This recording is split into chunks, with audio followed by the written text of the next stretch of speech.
We have to be careful about mentioning jihadis because YouTube's trust and safety team has decided to protect them from criticism. Jihadis are now a protected group on the platform. And we have to be careful about mentioning the persecution of Christians because YouTube's trust and safety team has decided that it's hate speech to talk about the persecution of Christians.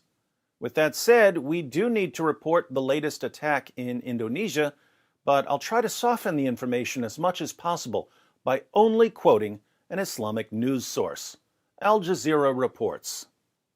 A manhunt is underway after a group of sword and gun-wielding attackers killed 4 people in a remote part of the Indonesian island of Sulawesi, including one who was beheaded and one burned to death.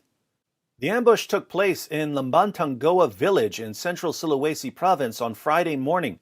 Authorities said the victims were members of a Christian community, but a police official said the assault was not religiously motivated. The attackers also torched half a dozen homes, including one used for regular prayers and services, police said. Al Jazeera accidentally pointed out that the victims were Christians.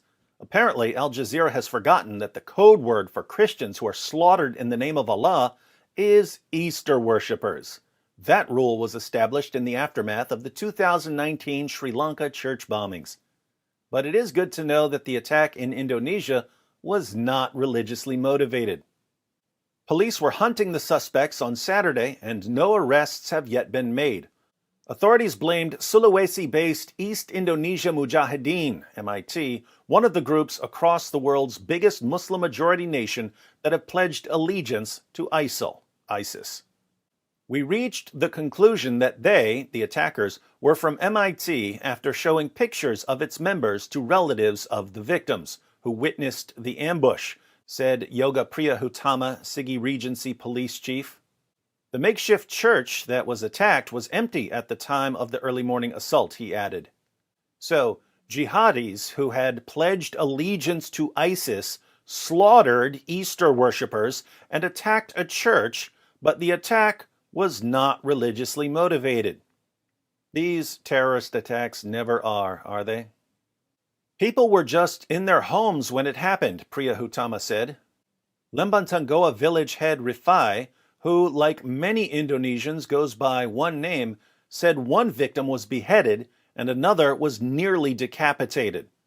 Some residents managed to escape, but the victims didn't make it, Rifai told the AFP news agency. One of the other male victims was stabbed, while a fourth was burned to death in his home, he added.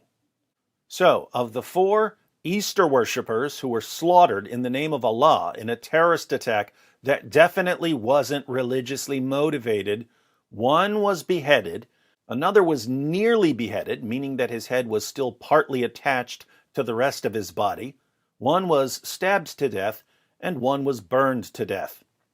Jihadis may not be good at anything that would improve the world in any way, but when it comes to slaughtering people in lots of different ways, there's no one better. A little more about the victims. The Salvation Army Church in Indonesia said the victims were their members and condemned the violence as an inhuman act. We would like to express our sorrow and condolences to the deceased's families and members of the congregation who were affected, the Salvation Army said in a statement. Well, that's the latest on jihad in Indonesia.